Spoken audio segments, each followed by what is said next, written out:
അല്ലാഹുവിന്റെ വിശുദ്ധമായ ഖുർആനിന്റെ അധ്യായത്തിന് പേര് വെച്ച് സൂറത്തുൻ നംൽ ഉറുമ്പെന്ന് പേര് വെച്ച് അല്ലാഹുവിന്റെ വിശുദ്ധ ഖുർആനിന് എന്തെന്നറിയോ? മനുഷ്യ ഉറുമ്പിനെ കണ്ടുപിടിക്കുക, മനുഷ്യ ഉറുമ്പിനെ കണ്ടുപിടിക്കുക. അല്ലാഹുവിന്റെ ഖുർആൻ പറഞ്ഞ സൂറത്തുൻ നംൽ ഉറുമ്പിനെ കണ്ടുപിടിക്കുക. എന്താണ് ഉറുമ്പിന്റെ പ്രത്യേകത എന്നറിയോ? സഹോദരങ്ങളെ, ഒരു ഉറുമ്പ് വിശന്ന് പറഞ്ഞു പോവുകയാണ്. ആ പോകുന്ന വഴിയിൽ ഒരു ധാന്യമണി കണ്ടാൽ വിശപ്പുള്ളതോടുകൂടി ഉറുമ്പത് തിന്നുകയില്ല. ഉറുമ്പ് മെല്ലെ മാളത്തിലേക്ക് മടങ്ങുകയാണ്. അവിടെ പട്ടിണി കിടക്കുന്ന തന്റെ കൂടപ്പിറപ്പുകൾ, തന്റെ സഹോദരങ്ങൾ, തന്റെ സഹപാഠികൾ വിളിച്ചു കൊണ്ടുവന്ന് ആ പകുതി ധാന്യമണി അവർക്ക് വേണ്ടി ഷെയർ ചെയ്ത് എല്ലാവരും കൂടി ഒന്നിച്ചിരുന്ന് ഒരാൾക്ക് തിന്നാനുള്ളത് ആരും അറിയാതെ ഒറ്റയ്ക്ക് തിന്നലല്ല, ഉള്ളത് എല്ലാവർക്കും വേണ്ടി ഷെയർ ചെയ്ത് കൊടുക്കുന്ന ഉറുമ്പിനെ, നിസ്സാരക്കാരനായ ഉറുമ്പിനെ ഒരു സൂട്ടത്തിന് പേര് വെച്ചു കൊടുത്താൽ ഇത് വെറുതെയല്ല. ആ ഉറുമ്പിനെ കണ്ടു നിങ്ങൾ പഠിക്കണേ, ആ ഉറുമ്പിനെ കണ്ടു നിങ്ങൾ പഠിക്കണേ എന്ന അല്ലാഹുവിന്റെ വിശുദ്ധ ഖുർആൻ. ഉറുമ്പ് തന്നെ തിന്നില്ല, നേരെ പോയി വിളിച്ചുകൊണ്ട് വരും, ഉള്ളത് മറ്റൊരാൾക്ക് കൂടി കൊടുക്കും. രണ്ടാമത് ഉറുമ്പിനൊരു സ്വഭാവമുണ്ട്. സൂറത്തുൻ നംൽ ഞാൻ പറയുക, ഇത് കഴിഞ്ഞ ഒരു വലിയ കഥ ഞാൻ പറഞ്ഞു. സൂറത്തുൻ നംലിൽ അല്ലാഹു തൗഫീഖ് നൽകട്ടെ. ഒരു ശാസ്ത്ര സത്യം പറയാൻ വേണ്ടി ഒരു കഥ പറഞ്ഞു. പക്ഷെ ഉറുമ്പിനൊരു സ്വഭാവമുണ്ട്. എതിരെ ഒരാൾ വന്നാൽ ഉറുമ്പിന് കൂട്ടം ഒന്നും ചെയ്യില്ല, അത് മെല്ലെ ഒന്ന് ഒതുങ്ങി കൊടുക്കും. ഉറുമ്പ് മെല്ലെ ഒന്ന് ഒതുങ്ങി നിൽക്കും. മറ്റുള്ളവർ പോയി കഴിയുമ്പോൾ ഉറുമ്പും കൂട്ടം മെല്ലെ മുമ്പോട്ട് പോകും. ഈ ഉറുമ്പിന്റെ സ്വഭാവം മനുഷ്യൻ നിനക്കില്ലാത്തതെന്താണ്, ഇത്ര അഹങ്കാരിയായി പോയല്ലോ എന്ന് പറയാനാണ് 100-ലധികം ആയത്തുകളുള്ള ഒരു സൂക്തത്തിന് ഉറുമ്പിന്റെ പേര് കൊടുത്തു. ഇതൊരു ദൈവിക രംഗത്തിനെ കഴിഞ്ഞു. ഈ ഒരു മനസ്സ് ഒന്ന് ഒതുങ്ങിക്കൊടുക്കാൻ ഒരു മനസ്സുണ്ടായിരുന്നെങ്കിൽ നമ്മുടെ സംഘടനകൾ രക്ഷപ്പെടുമായിരുന്നു, നമ്മുടെ സമൂഹം രക്ഷപ്പെടുമായിരുന്നു, നമ്മുടെ മഹല്ല് രക്ഷപ്പെടുമായിരുന്നു. എന്തിനേറെ ഭാര്യയും ഭർത്താവും രക്ഷപ്പെടുമായിരുന്നു. ഭർത്താവ് ഇങ്ങോട്ട് വന്നു, ഭാര്യ ഒന്നും ഒതുങ്ങി കൊടുത്താൽ ഭർത്താവ് ഇങ്ങനെ വന്ന ഭാര്യ ഉറുമ്പിന്റെ സ്വഭാവം പഠിക്കുക. ഇത് വെറുതെ ഒരു സൂറത്തിൽ പേര് വെച്ചല്ല, ഒന്ന് ഒതുങ്ങി കൊടുക്കാൻ, ഒന്ന് അഡ്ജസ്റ്റ് ചെയ്ത് കൊടുക്കാൻ. ഇതവിടെ അഡ്ജസ്റ്റ് ചെയ്യാൻ ഭാര്യയും ഭർത്താവും ജീവിക്കണോ? ഉറുമ്പിനെ കണ്ടുപഠിക്കണമെന്ന് വിശുദ്ധ ഖുർആൻ. വാപ്പയും മകനും തമ്മിലുണ്ടാവണോ? ഉറുമ്പിനെ കണ്ടുപഠിക്കണമെന്ന് വിശുദ്ധ ഖുർആൻ. മഹല്ല് നന്നായിട്ട് പോകണോ? ഉറുമ്പിനെ കണ്ടുപഠിക്കണമെന്ന് വിശുദ്ധ ഖുർആൻ. കൂടെ പുറപ്പുകൾ നന്നായി പോകണോ? ഉറുമ്പിനെ കണ്ടുപഠിക്കണമെന്ന് വിശുദ്ധ ഖുർആൻ.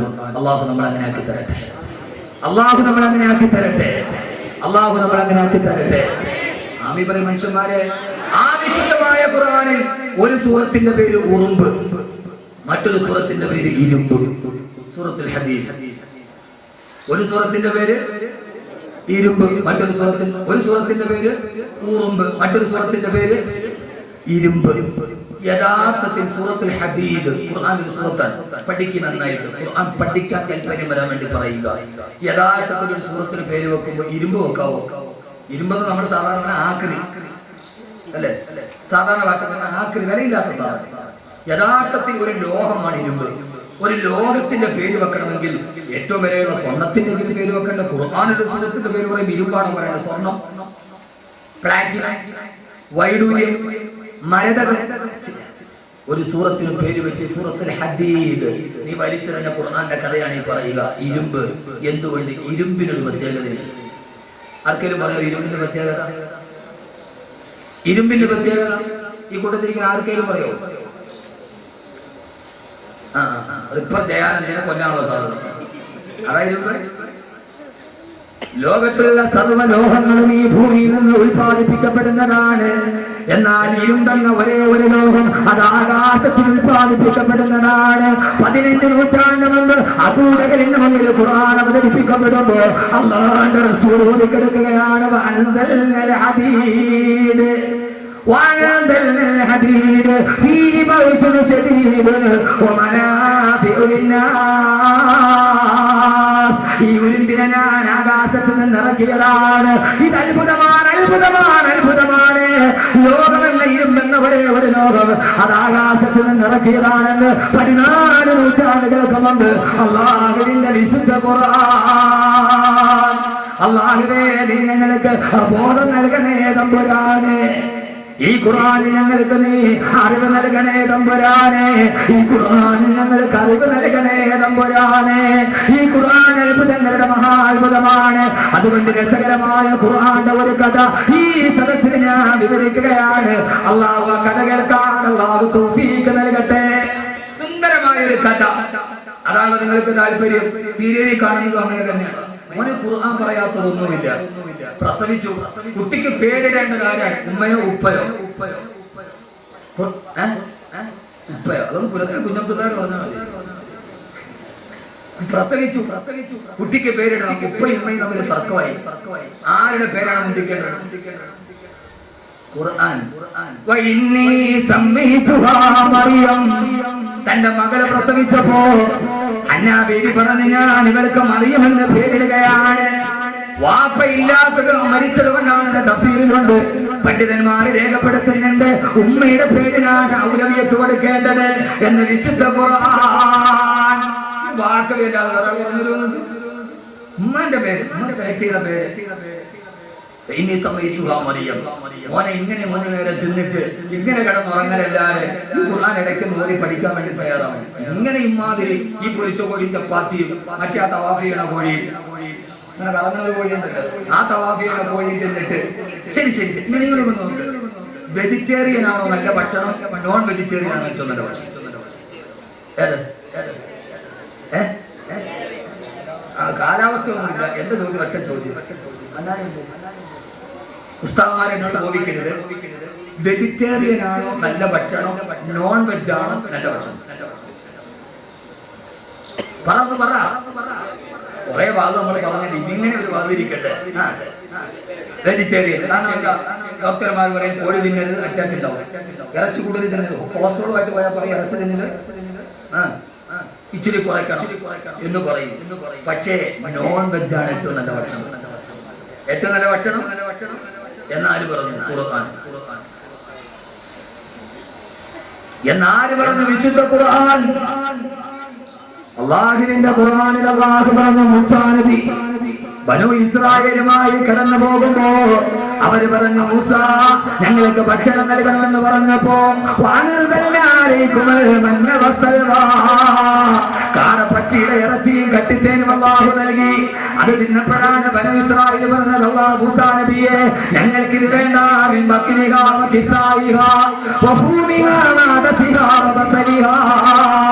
ഞങ്ങൾക്കിനി പച്ചപ്പയറും ഉള്ളിയും ഗോതമ്പും വെജിറ്റേറിയൻ മതി, ഈ നോൺ വെജ് ഞങ്ങൾ മടുത്തെന്ന് പറഞ്ഞപ്പോ അല്ലാഹു പറഞ്ഞു, മൂസാ നബിയെ അവരോട് ചോദിച്ചു നോക്കുക,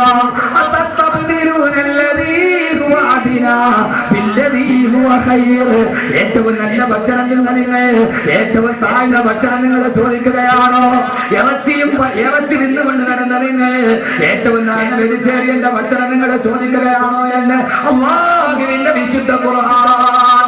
ഇതെന്റെ കണ്ടുപിടുത്താണ്. ഇത് ബുഖാരിയിലുണ്ടോ എന്ന് ചോദിച്ചാൽ ഇല്ല. ബുഖാരിയിലും മുസ്ലിമിലും ഉണ്ടോ എന്ന് ചോദിച്ചാൽ ഇല്ല. കാരണം ഏറ്റവും നല്ല മാംസത്തിന്റെ ഇറച്ചി നിങ്ങൾക്ക് തന്നിട്ട് അതിനാ ഏറ്റവും താഴ്ന്ന വെജിറ്റേറിയനാണ് നിങ്ങൾ ചോദിക്കുക.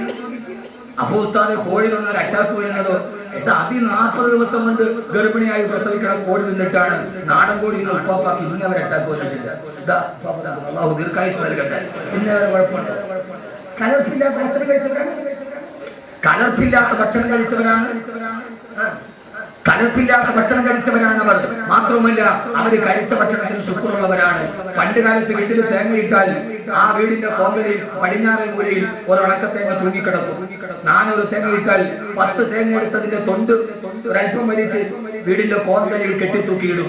റബീൽ ഒരു പന്തലാകുമ്പോൾ ആ തേങ്ങയിൽ നിന്ന് 10 തേങ്ങ എടുത്തരച്ച് പായസം വെച്ച് വാപ്പയും കുടുംബാംഗങ്ങളും ഓരോന്നിട്ട് കൊടുത്തു. അതുകൊണ്ട് അന്നത്തെ തേങ്ങ മണ്ടരിയില്ലാത്ത തേങ്ങയായിരുന്നു. ഇന്ന് നമ്മൾ ആ തേങ്ങ തിന്നിട്ട് പോകാൻ പാടില്ല എന്ന് പറഞ്ഞു. ആ തേങ്ങ തന്നെ പോയി. പണ്ടൊക്കെ അവർക്ക് ഒരു തേങ്ങ കിട്ടിയാൽ ഈ പഴയ സമൂഹത്തിന് റസൂലുള്ളാഹിനെ ഉറപ്പുണ്ടായിരുന്നു. ഇന്നത് പോയി. അല്ലാഹു നമ്മളെ കാത്തുരക്ഷിക്കുമാറാകട്ടെ. ആദ്യമായി പെട്ടെന്ന് ഒരു കഥ പറയുന്നതിന് ആദ്യമായി അപ്പൊ വെജാണോ നോൺ വെജാണോ ഏറ്റവും നല്ലത്? ഇനി തിരിച്ചു പറയാനെന്ന് ചോദിച്ചാൽ പറയൂ? ഇല്ല. ഒരു രാഷ്ട്രത്തെ ലോകത്തറിയുന്നത് ജനസംഖ്യ വെച്ച ഇന്ത്യ 100 കോടി, അമേരിക്ക 84 കോടി. ലോകത്താദ്യമായി ജനസംഖ്യ പറഞ്ഞത് ഖുർആനാണ്. ലോകത്താദ്യമായി ജനസംഖ്യ പറഞ്ഞത് ഖുർആനാണ്. ഈ 12 വയസ്സുകാരന്റെ മനസ്സിലിരുന്ന ഖുർആനാണ്. ഈ കയ്യിലിരിക്കുന്ന ആയത്താണ്. യൂനുസിനെ ഞാൻ അയച്ചത് 1,00,000 ജനസംഖ്യയുള്ള രാഷ്ട്രത്തിലേക്കാണ്. അല്ലാഹുവിന്റെ വിശുദ്ധ ഖുർആൻ.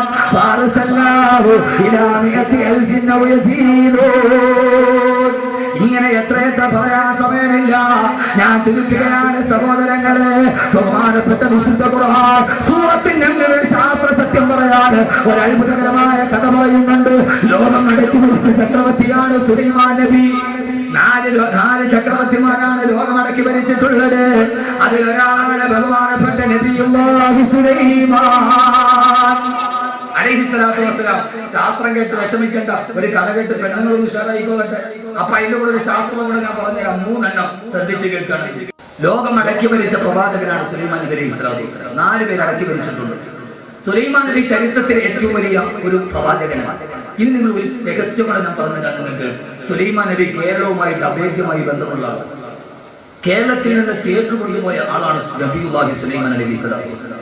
കേരളത്തിൽ നിന്ന് നിലമ്പൂരിൽ നിന്ന് ഇന്ത്യയും അന്ന് സുലൈമാൻ നബിയുടെ വീടിലാണ് ലോകമടക്കി ഭരിച്ചു. കേരളത്തിൽ നിന്ന് തേക്ക് കൊണ്ടുപോയ ആളാണ്. നിലമ്പൂരിൽ നിന്ന് തേക്ക് കൊണ്ടുപോയ ആളാണ് സുലൈമാൻ നബി അലൈഹി സ്വലാത്തു വസ്സലാം. സുലൈമാൻ നബിയുടെ കാലഘട്ടത്തിൽ സുലൈമാൻ നബിക്ക് 2 തുറമുഖം ഉണ്ടായിരുന്നു. ഒന്ന് ബാഫാർ. ആ ബാഫാറാണ് ഇപ്പോഴത്തെ ബേപ്പൂർ. രണ്ടാമത്തേത് കറാച്ചിയിലാണ്. അന്ന് കറാച്ചി ഇന്ത്യയുടെ ഭാഗമാണ്.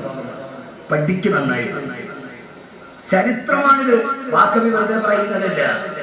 ആദം നബിയുടെ 2 മക്കൾ തമ്മിൽ കാബീൽ ഹാബീലിനെ കൊന്നു. ആ സംഭവം നടന്നത് തമിഴ്നാട്ടിലെ രാമനാഥപുരത്താണെന്ന് ചരിത്രകാരന്മാർ രേഖപ്പെടുത്തിയിട്ടുണ്ട്. ഖുർആനിൽ പറയുന്ന സംഭവം ചരിത്രം വെറുതെയല്ല, അതിന്റെ കഥ. കാബീൽ ഹാബീലിനെ കൊന്നല്ലോ, അറിയില്ലേ? ആദം നബിയുടെ 2 മക്കൾ. ആ കൊല നടന്നത് എവിടെ വെച്ചാ? തമിഴ്നാട്ടിലെ രാമനാഥപുരത്ത് വെച്ച്. അത്ഭുതം ഉണ്ടോ? കാരണം ആദം നബി ജീവിച്ചത് ഇന്ത്യയിലല്ലേ? ആദം നബി ജീവിച്ചത് ഇന്ത്യയിലല്ലേ? സ്വർഗത്തിൽ അല്ലാഹു ആദം നബിയെ പുറത്താക്കി. ആദം നബി എവിടെ വന്നു? സിലോണിൽ വന്നു. ഹവ്വാ ബീവി എവിടെ പോയി? എവിടെ? ജിദ്ദയല്ല, ജിദ്ദ മലയാളിയാക്കിയതാണ്. ജദ്ദ. അറബികൾ ജദ്ദ എന്ന് പറയുക, വെല്ലുമാട നാട്. ആദം നബി ഇന്ത്യയിൽ വന്നു, ഹവ്വാ ബീവി ജദ്ദയിൽ വന്നു. കൂടെ ഒരു മഹാനവറുകളെ പുറത്താക്കി. ആരെ? ഇബ്ലീസ്. ഇബ്ലീസ് എവിടെ ഇറങ്ങി? ഇബ്ലീസ് കൂടെ ഇറങ്ങി. ഇബ്ലീസ് എവിടെ ഇറങ്ങി? ഇബ്ലീസ് ജോർദാനിൽ ഇറങ്ങി. ആദം നബി അലൈഹിസ്സലാത്തു വസ്സലാം വന്നത് ഇന്ത്യയിലേക്കാണ്. ഇന്ത്യയിൽ വന്ന് 300 വർഷം ആദം നബി അല്ലാഹുവിനോട് തൗബ ചെയ്ത് കരഞ്ഞു. അല്ലാഹുവേ, റബ്ബനാ വലന്നാ അൻഫുസനാ വഇല്ലം തഗ്ഫിർ ലനാ വതർഹംനാ ലനകൂനന്ന മിനൽ ഖാസിരീൻ. അല്ലാഹുവേ, റബ്ബനാ വലന്നാ അൻഫുസനാ, ഞങ്ങൾ തെറ്റുകൾ ചെയ്തു. അല്ലാഹുവേ, വഇല്ലം തഗ്ഫിർ ലനാ, നീ ഞങ്ങൾക്ക് പുറത്തു തന്നില്ലെങ്കിൽ, വതർഹംനാ, നീ ഞങ്ങളോട് കരുണ കാണിച്ചില്ലെങ്കിൽ, ലനകൂനന്ന മിനൽ ഖാസിരീൻ, ഞങ്ങൾ പരാജയപ്പെട്ടു പോകും. അല്ലാഹുവേ, 100 വർഷം ആദം നബി നിന്ന് കരഞ്ഞു. 100 വർഷം ആദം നബി ഇരുന്ന് കരഞ്ഞു. 100 വർഷം ആദം നബി കടന്ന് കരഞ്ഞു. 300 വർഷം ആദം നബി കരഞ്ഞപ്പോ ആദം നബിയുടെ കണ്ണുനീരിൽ നിന്ന് 3 വൃക്ഷങ്ങൾ പൊട്ടി വളച്ചു വന്നു. 1 ഊത് മരം, 2 സന്തരു ചന്ദനം, 3 ഇഞ്ചി. ഈ 3 ചെടികൾ ആദം നബിയുടെ കണ്ണുനീര് വീണ സ്ഥലത്ത് നിന്നാണ് പൊട്ടി വളച്ചത്. ലോകത്തിലെ ഏറ്റവും നല്ല ഊത് കിട്ടുന്നത് ആദം നബി 300 വർഷം കരഞ്ഞു. കണ്ണുനീര് വീണ സ്ഥലത്ത് 3 സസ്യങ്ങൾ പൊട്ടിമുളച്ചു വന്നു. ആദം നബിയുടെ കണ്ണുനീര് വീണ സ്ഥലത്ത് 1 ഊത്. ലോകത്തിലെ ഏറ്റവും വലിയ ഊത് കിട്ടും. നല്ല ഊത് കിട്ടുന്നത് ഇന്ത്യയിൽ. ലോകത്തിലെ ഏറ്റവും നല്ല 2 ചന്ദനം ഏറ്റവും നല്ല ചന്ദനം ഇന്ത്യയിലേത്. ലോകത്തിലെ ഏറ്റവും നല്ല ഇഞ്ചി ഇന്ത്യയിലേത്. അപ്പൊ ആദം നബി കരഞ്ഞത് സമ്മതിച്ചല്ലോ. അപ്പൊ ആദം നബി കരഞ്ഞത് ഇന്ത്യയിൽ. അല്ലാഹുവിന്റെ ഖുർആൻ പറയുന്ന സൂറത്തുൽ നംലിൽ അതുകൊണ്ട് ഖുർആന്റെ ചരിത്രങ്ങൾ മുഴുവൻ വെറുതെ ചരിത്രങ്ങളല്ല, അത് നടന്ന സ്ഥലങ്ങൾ പോലും ഭൂപടത്തിന് ചൂണ്ടിക്കാട്ടാൻ കഴിയുന്ന ഈ ചരിത്ര സംഭവങ്ങൾ പറയുമ്പോൾ അത് നടന്ന ചരിത്ര പശ്ചാത്തലങ്ങൾ ചൂണ്ടിക്കാണിക്കാൻ കഴിയുന്ന ലോകത്തിന്റെ ഒരേ ഒരു വേദഗ്രന്ഥമേ അല്ലാഹുവിന്റെ വിശുദ്ധ ഖുർആൻ. സുലൈമാൻ നബിക്കൊരു മരംകൊത്തി ഉണ്ടായിരുന്നു. ലോകം മുഴുവനും മടക്കി ഭരിക്കുന്ന സുലൈമാൻ നബിയുടെ മെസഞ്ചറാണ് മരംകൊത്തി. രാവിലെ ആ മരംകൊത്തി പോകും, വൈകുന്നേരമാകുമ്പോൾ മരംകൊത്തി തിരിച്ചു വരും. അതേവരെ ആ നാട്ടിൽ നടക്കുന്ന മുഴുവൻ ന്യൂസും പറയുന്ന സുലൈമാൻ നബിയുടെ അൽ ജസീറയാണ് മരംകൊത്തി, സുലൈമാൻ നബിയുടെ BBC ആണ് മരംകൊത്തി, സുലൈമാൻ നബിയുടെ ഏഷ്യാനെറ്റ് ന്യൂസാണ് മരംകൊത്തി. മുഴുവൻ കൊടുമുടികളും പറഞ്ഞു നടന്ന് സർവ്വ രഹസ്യങ്ങളും കൊടുക്കുന്ന മരംകൊത്തി. ഖുർആൻ പറയുകയാണ്, ഒരു ദിവസം ഒരു സുന്ദരമായ കഥ. ഇതൊരു റൊമാന്റിക് ഭാവനയല്ല, ഇത് മേരി ശല്ലിയുടെ കഥയല്ല, ഇത് സാഹിത്യമില്ല, തൈരികമല്ല, ഇത് മിത്തല്ല, കഥനങ്ങളല്ല. ആ വൈകുന്നേരം തന്നെ മരംകൊത്തിയെ കാത്തു നിൽക്കുമ്പോ മരംകൊത്തി വന്നിട്ടില്ല. സുലൈമാൻ നബിക്ക് സന്ധ്യയായി, സുലൈമാൻ നബിക്ക് ദേഷ്യമായി. സുലൈമാൻ നബി പറഞ്ഞു, മരംകൊത്തി വരാത്തതെന്താ? لأعذبنه عذابا شديدا أو لأذبحنه أو ليأتيني بسلطان مبين. ആ മരംകൊത്തി ഇന്ന് വരട്ടെ, അവിടെ താമസിക്കുന്നതിന്റെ കാരണം എന്താണ്? ഇന്ന് ഞാൻ അവിടെ 100 അടിയടിക്കും, അതല്ലെങ്കിൽ ആ മരംകൊത്തി ഞാൻ അറുത്ത് മാറ്റി കളയും. സുലൈമാൻ നബി ദേശത്തോടെ പറഞ്ഞു. ചുരുക്കി പറയട്ടെ, ഖുർആന്റെ സാഹിത്യ ഭാഷയാണ്. തെല്ലും അമാന്തിച്ചില്ല. എന്റെ കഥ പറയുന്നത് പോലെ, ഒറ്റക്കാട് എഴുതുന്നത് പോലെ തെല്ലും അമാന്തിച്ചില്ല. ലോകത്തിലെ ഏറ്റവും വലിയ സാഹിത്യ സിദ്ധി ഖുർആനാണ്. ചെറുപ്പക്കാരാ, വൈക്കം മുഹമ്മദ് ബഷീർ നോവലിൽ നിന്ന് ഖുർആൻ പഠിച്ചിട്ടാണ്. വിക്ടർ ഹ്യൂഗോയുടെ പുവേഴ്സ് എന്ന് പറയുന്ന നാടകം സൂറത്തുൽ ഗൾഫിലെ തോട്ടക്കാരന്റെ കഥയാണ്. വില്യം ഷേക്സ്പിയറിന്റെ മഹത്വാദകങ്ങൾ അല്ലാഹുവിന്റെ ഖുർആന്റെ വാക്യത്തിന്റെ പുനരാവിഷ്കാരമാണ്. പിന്നീട് ഒരു സദസ്സിൽ ഞാൻ വിശദീകരിച്ചു പറയാം. ഇവിടെ പറയാം പരിമിതിയുടെ സമയത്തിന്റെ. വൈക്കം മുഹമ്മദ് ബഷീർ സാഹിത്യം എങ്ങനെ ഖുർആൻ പഠിച്ചിട്ടാണ്. വിക്ടർ ഹ്യൂഗോയുടെ ദ പുവേഴ്സ് എന്ന് പറയുന്ന നാടകം സൂറത്തുൽ ഗൾഫിലെ തോട്ടക്കാരന്റെ കഥയാണ്. പിന്നെ ഒരു സദസ്സുണ്ടാകും, അവിടെ വെച്ച് പറയാം. അത് തന്നെ പറഞ്ഞാൽ ചിലപ്പോൾ ഒരു വിരസത ഉണ്ടാവും. നമ്മളൊരു നാടന്മാരല്ലേ, നമുക്കെന്ത് അത് വിക്ടർ ഹ്യൂഗോ, നമുക്കെന്ത് നമുക്ക് വിക്ടർ ഹ്യൂഗോ, നമുക്ക് തുറപ്പ സുഖേർ കുരുവി റസാക്കുന്നല്ലാതെ നമുക്കെന്ത് തുറപ്പ സുഖേർ വിക്ടർ ഹ്യൂഗോ. എന്റെ പ്രിയപ്പെട്ട സഹോദരങ്ങളെ, അങ്ങനെ കുതു വന്നു, താമസിച്ചു, മെസഞ്ചറായി താമസിച്ചു. ചുരുക്കി പറയാം, ഒരു ശാസ്ത്രം പറയാനും ഒരു കഥ പറയാനും രണ്ടും കൂടിയാണ് ഈ സീരിയലിൽ നിന്ന് നിങ്ങളൊന്ന് മാറാനും. ഖുർആൻ പറയില്ലയാ, നോവലിസ്റ്റ് പറയില്ലേ, അവൻ വാതിലി നോക്കി, തെല്ലും അമാന്തിച്ചില്ല. തെല്ലും കഴിഞ്ഞില്ല, കുതുകുതു പാഞ്ഞു വന്നു. സുലൈമാൻ നബി അടിക്കാൻ ചാട്ടവാടെടുത്തപ്പോ കുതുകുതു പറഞ്ഞു, എന്നെ അടിക്കല്ലേ, എന്നെ കൊല്ലല്ലേ, കൊല്ലാതിരുന്നാൽ ഇന്ന് ഞാൻ ഒരു നല്ല ന്യൂസുമായിട്ടാണ് വന്നിരിക്കുന്നത്, അത് നിങ്ങളോട് പറയാം. ഖുർആൻ സൂറത്തുൽ നംൽ, എന്നെ കൊല്ലാതിരുന്നാൽ ഞാൻ ഒരു ന്യൂസ് പറഞ്ഞുതരാം. ഭർത്താവിരിക്കുന്ന അടിക്കാതിരുന്ന അപ്പുറത്തൊരു കാര്യം എനിക്ക് പറയാനുണ്ട്. ആ സമയത്ത് ഹുദഹുദ പറഞ്ഞു, ബഹുമാനപ്പെട്ട സുലൈമാൻ നബിയെ, ഞാൻ ഇന്ന് രാവിലെ മുതൽ പാറിപ്പറന്ന് നടന്നപ്പോ ആരും അറിയാതെ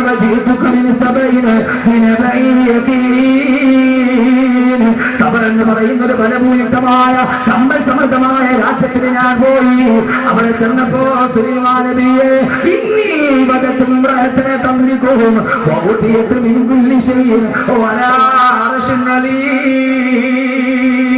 ആ സഭ ഭരിക്കുന്നതിൽ പെണ്ണാണ് സുലൈമാൻ നബിയെ. നിങ്ങൾ ലോകത്തിന്റെ ചക്രവർത്തിയാന്ന് പറയുമ്പോ നിങ്ങൾ അറിയാത്തൊരു നാട്ടിലൊരു പെണ്ണിരുന്ന് ഭരിക്കുകയാണ്. അവളുടെ പേര് ബൽക്കീസ് എന്നാണ്. സുലൈമാൻ നബിയെ മാത്രമല്ല, നിങ്ങളെ വെല്ലുന്ന ഒരു സിംഹാസനം ആ ബൽക്കീസിന് രത്നങ്ങളും മരതകങ്ങളും ഗോമേതകങ്ങളും പതിപ്പിച്ച ഒരു സുന്ദരമായ കസേരയുമുണ്ട്. ആ കസേരയിലാണ് ബൽക്കീസ് ഇരിക്കുന്നത്. ചുരുക്കി പറയട്ടെ, സുലൈമാൻ നബി അത്ഭുതപ്പെട്ടു പോയി. ഈ നാട് മുഴുവനും താൻ ഭരിച്ചുകൊണ്ടിരിക്കുമ്പോൾ അതിന്റെ ഇടയിൽ ഒരു പെണ്ണ് ഭരിക്കുകയോ? മന്ത്രിസഭ വിളിച്ചുകൂട്ടി. സുലൈമാൻ നബിയുടെ മന്ത്രിസഭയിലെ ജിന്നുകളുണ്ട്, മനുഷ്യരുണ്ട്, പക്ഷികളുണ്ട്, പറവകളുണ്ട്, എല്ലാം അടങ്ങുന്ന മന്ത്രിസഭ. സുലൈമാൻ നബി ചോദിച്ചു മന്ത്രിസഭയോട്, അയ്യക്കും പുതുവരുന്നൊരു പുതിയ വിശേഷം പറഞ്ഞിട്ടുണ്ട്. അങ്ങനെ ആരും അറിയാതെ ബൽക്കീസ് എന്ന പെണ്ണ് ഒരു അത്ഭുത സിംഹാസനത്തിൽ ഇരുന്ന് നാട് ഭരിക്കുന്നുണ്ട്. ആ ബിൽക്കീസിന്റെ സിംഹാസനം ആരാണ് എന്റെ മുമ്പിൽ എത്രയും പെട്ടെന്ന് എത്തിച്ചു തരിക? 40 മാസത്തെ വഴി ദൂരമുണ്ട് ബിൽക്കീസിലേക്ക് പോകാൻ, സഭയിലേക്ക് പോകാൻ. ആ സമയത്ത് ജിന്നുകളുടെ രാജാവായ ഇഫ്രീത്ത് എഴുന്നേറ്റ് നിന്നിട്ട് പറഞ്ഞു അത്രേ, കാല ഇഫ്രീത്തു മിനൽ ജിന്നി അനാ ആതീക ബിഹി ഖബല അൻ തഖൂമ മിൻ മഖാമിക. സുലൈമാൻ നബിയെ, അങ്ങിരിക്കുന്നിടത്ത് നിന്ന് എഴുന്നേൽക്കുന്നതിന് മുമ്പ് 40 മാസം വഴി ദൂരമുള്ള സിംഹാസനം ഞാൻ അങ്ങയുടെ മുമ്പിൽ കൊണ്ടുവന്നതാം സുലൈമാൻ നബിയെ. സുലൈമാൻ നബി മന്ത്രിസഭ വിളിച്ചുകൂട്ടി. എല്ലാവരും ഉള്ള പ്രധാനമന്ത്രി, പ്രതിരോധ മന്ത്രി, മുഖ്യമന്ത്രി, മുക്കാത്ത മന്ത്രി, എല്ലാവരും ഉള്ള സദസ്. ജിന്നുണ്ട്, മനുഷ്യരുണ്ട്, പക്ഷിയുണ്ട്, പറവയുണ്ട്, എല്ലാം ഉണ്ട്. സുലൈമാൻ നബി ചോദിച്ചു, സൂറത്തിൽ നംലിന്റെ കഥയാ പെണ്ണെ, സൂറത്തിൽ നംല്.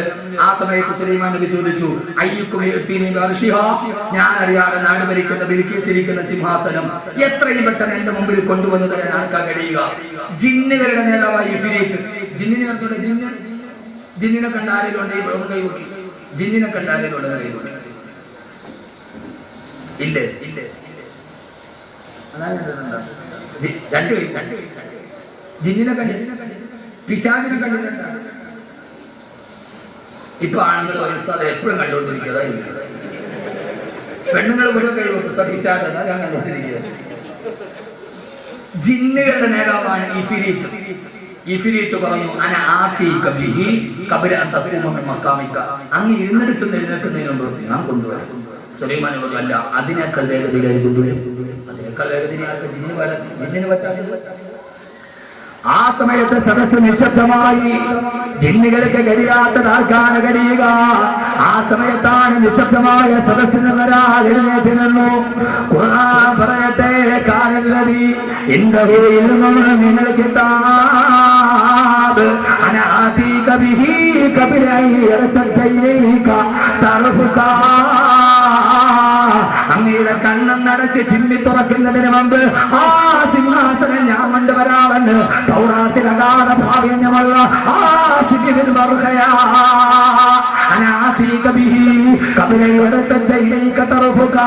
ഒരു മനുഷ്യൻ പറഞ്ഞു, അങ്ങയുടെ കണ്ണടച്ച് ചിമ്മി തുറക്കുന്നതിന് മുമ്പ് ഞാൻ അനേക സിംഹാസനം മുമ്പിലെത്തിക്കാൻ നബിയേ. എന്നിട്ട് ആകാശത്തേക്ക് നോക്കി ആ സിംഹിനെ പറയുകയാ ഒരു ദിക്റുചൊല്ലി, അല്ലാഹുവേ യാ ഹയ്യു യാ ഖയ്യൂം യാ ഹയ്യു യാ ഖയ്യൂം. ആ ദിക്റ് ചൊല്ലേണ്ട താമസം 40 മാസത്തിന്റെ വഴി ദൂരം അകലെയുള്ള ബിൽക്കീസിന്റെ സിംഹാസനം സുലൈമാൻ നബിയുടെ മുറ്റത്ത് വന്നതിൽ നിന്ന് അല്ലാഹുവിന്റെ വിശുദ്ധ ഖുർആൻ. സിംഹാസനം പാഞ്ഞ് സുലൈമാൻ നബിയുടെ മുമ്പിലെത്തി. ആസിബിന് ബർഖയ പറഞ്ഞത്, ഞാൻ കൊണ്ടുവന്ന് തരാം. ഖബല അൻ യർതദ്ദ ഇലൈക തർഫുക. അങ്ങയുടെ കണ്ണ് അടച്ച് തുറക്കുന്നതിന് മുമ്പ്. കണ്ണടച്ച് തുറക്കുന്നത് ഇത് കണ്ണ് ഇങ്ങോട്ട് നോക്കും മനുഷ്യന്മാരെ. ചുമ്മാ കഥ കേൾക്കാതെ, ഞാൻ ശാസ്ത്രം പറയാനാ പറഞ്ഞത്. കണ്ണടച്ച് തുറക്കാത്ത സമയം കാണും. ഒരു സെക്കൻഡ് കണ്ണൊന്ന് അടക്കി തുറക്ക്. എത്ര പാറ മനുഷ്യന്മാര്, എത്ര 1 സെക്കൻഡ്. ഖബല അൻ യർതദ്ദ ഇലൈക തർഫുക. കണ്ണടച്ച് ചിമ്മി തുറക്കുന്നതിന് മുമ്പ്. അപ്പോ സംഭവിച്ചല്ലോ. ഖുർആൻ കണ്ണടച്ച് ചിമ്മി തുറക്കാൻ 1 സെക്കൻഡ്. കണ്ണടച്ച് ചിമ്മി തുറക്കുന്നതിന് മുമ്പ് സെക്കൻഡിനെ വിഭജിക്കാമെന്ന് ശാസ്ത്രം കണ്ടുപിടിക്കുന്നത് 20-ാം നൂറ്റാണ്ടിന്റെ അവസാനത്തിലാണ്. സെക്കൻഡിനെ വിഭജിക്കാമെന്ന് സുലൈമാൻ നബിയുടെ കൊട്ടാരത്തിൽ ഒരു മനുഷ്യൻ പറയുന്നത് BC 1050-ലാണ്. ഖുർആൻ BC 1050 കഥ പറയുമ്പോ എന്റെ പ്രിയപ്പെട്ട മുത്തല്ലിമീങ്ങളെ, ഹാഫിളീങ്ങളെ, നിങ്ങൾ എഞ്ചിനീയറിംഗ് നഷ്ടപ്പെട്ട പൊട്ടനല്ല. ഖുർആൻ മനഃപാഠമാക്കിയ ഹാഫിളാരാ, ആലിമാരാ, അവൻ എഞ്ചിനീയറിംഗ് പഠിച്ചില്ലല്ലോ, അവൻ MBBS പഠിച്ചിട്ടില്ലല്ലോ, അവന് PhD ഇല്ലല്ലോ. മൊയ്യാക്കന്മാര് ദുനിയാവ് പോയവരാണ്. അല്ല, മൊയ്യാരാരെന്നറിയോ? അവൻ സെക്കൻഡിനെ വിഭജിക്കാമെന്ന് പഠിച്ച ഏറ്റവും വലിയ ശാസ്ത്ര ഗ്രന്ഥം കാണാതെ പഠിച്ചവനാണ് ഹാഫിദ്. അതുകൊണ്ട് സഹോദരങ്ങളെ, ദുനിയാവ് നഷ്ടപ്പെട്ടിട്ടില്ല. എന്റെ പെങ്ങളെ ഖുർആൻ പഠിക്കുന്നില്ല. മഹാഭാരതത്തിന്റെ സീരിയൽ ടിവിയിൽ കാണുമ്പോ കൗരവരുടെ കൊട്ടാരത്തിലേക്ക് പാണ്ഡവര് വന്നു. സ്ഫടികത്തിന്റെ താഴെ അരുവി വിടുകയാണ്. അരുവിയുടെ മുകളിൽ സ്ഫടികം വെച്ചിരിക്കുകയാണ്. പഞ്ചപാണ്ഡവര് വന്നിട്ട് അതിന്റെ താഴെ ഗ്ലാസ് കിടക്കുന്നത് കണ്ടില്ല. അരുവിയാണെന്ന് കരുതിയിട്ടവര് മുണ്ടിങ്ങനെ പൊക്കിയിട്ട് അതിന്റെ മുകളിലേക്ക് ചവിട്ടാൻ പോയപ്പോ അർജുനനോട് കൃഷ്ണനാണ് പറഞ്ഞത്, അർജുനായത് അരുവിയല്ല, അത് ഗ്ലാസിന്റെ താഴെ കൂടെ വെള്ളമെടുക്കുന്നതാണ്. അതിന്റെ മുകളിലെ ഗ്ലാസ് ഉണ്ട് അർജുന. ഇത് കണ്ട മേത്തച്ചി പെണ്ണ് അത്ഭുതത്തോടെ നോക്കി നിന്നു. റബ്ബേ, ഇതെന്തോരത്ഭുതമാണ്. പെങ്ങളെ, സൂറത്തിന്റെ നംലോട് ബിൽഖീസ് സുലൈമാനിയുടെ കൊട്ടാരത്തിൽ വന്നു. കൊട്ടാരത്തിന്റെ മുമ്പിലെത്തിയപ്പോ അതിന്റെ താഴെ കൂടെ അരുവിയൊടുന്നു. മുകളിൽ സ്ഫടികം വെച്ചിട്ടുണ്ട് സുലൈമാനിയുടെ കൊട്ടാരത്ത്.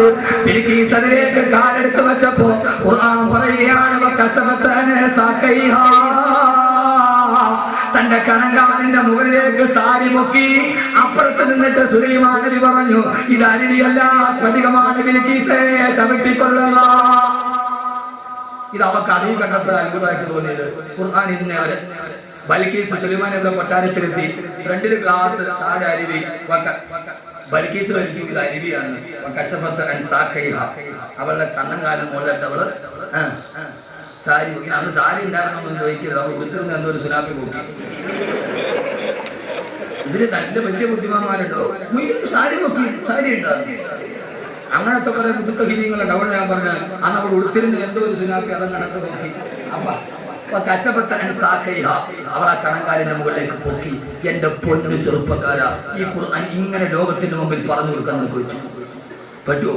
ഇത് ഖുർആന്റെ ചെറിയ വിവരണമാണ്.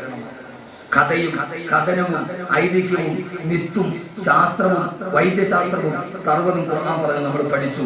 അതോടൊപ്പം തന്നെ ഖുർആൻ ഏറ്റവും വലിയ അത്ഭുതമായത്, നന്നായിട്ട് ഇതിന്റെ പരിസമാപ്തി ഞാൻ കുറിക്കും. ഖുർആൻ അത്ഭുതമായത് ലോക ചരിത്രത്തിലെ ഏറ്റവും വലിയ കിരാതരായ മനുഷ്യന്റെ ഹൃദയത്തിലേക്ക്, ഞാൻ പറഞ്ഞല്ലോ, കൊല്ലാൻ വന്ന ഫുലാല, കാലം മണ്ണിൽ തുൽപ്പിച്ചിട്ട് അങ്ങോട്ട് പോയപ്പോ വ്യഭിചരിച്ചിട്ട് പോയ ഫുലാല തിരിച്ചു പോകുമ്പോൾ ഫുലാല മുസ്ലിമായി ഇനി വ്യഭിചരിക്കില്ല എന്ന് പറയാൻ ഒരു ഗ്രന്ഥത്തിന് കഴിയുന്നെങ്കിൽ ഇന്നിവിടെ നടക്കുന്ന ദൗത്യം അതാണ്. ഖുർആനിലെ ഏറ്റവും വലിയ പേടിപ്പെടുത്തുന്ന ആയത്ത്, കീഴ്പ്പെടുത്തുന്ന മക്കയിലെ ഏറ്റവും വലിയ കുഫാറുകൾ, അവരോട് നബി സല്ലല്ലാഹു അലൈഹി വസല്ലം നമ്മളെ പോലെ തന്നെ പള്ളിയിലെ മുസ്ലിയാർ പലിശക്കെതിരെ പറഞ്ഞാൽ പിറ്റേ ദിവസം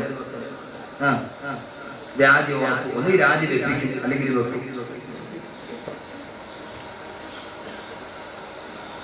എന്റെ പ്രിയപ്പെട്ട സഹോദരങ്ങളെ, ഉസ്താദിനെ ഞങ്ങൾ പിരിച്ചുവിടില്ല. ഉസ്താദിനെ കമ്മിറ്റിക്കാർ പറയും പിരിച്ചുവിടില്ല, ഉസ്താദ് തന്നെ പിരിഞ്ഞോളൂ, പരമാവധി ഉസ്താദ് തന്നെ പിരിഞ്ഞോളൂ. സഹോദരങ്ങളെ, ലോക ചരിത്രത്തിൽ ഏറ്റവും ക്രൂരന്മാരായ ആളുകൾ, അവരുടെ മുമ്പിലേക്ക് ഖുർആൻ ഇറങ്ങിയപ്പോൾ അവര് പിന്നീട് ആരായി മാറി? യഥാർത്ഥത്തിൽ സഹാബാക്കളുടെ കൂടെ ഒരു MBBS ഉണ്ടോ? ഒരു PhD കാരനുണ്ടോ? ഇല്ലല്ലോ. യഥാർത്ഥത്തിൽ സഹാബത്ത് മന്ദബുദ്ധി ഇതൊന്നും തോന്നരുത്. സഹാബത്തിൽ ഒന്നും അറിയാത്ത പച്ചപ്പെട്ടന്മാരുണ്ട്. ഖുർആനിൽ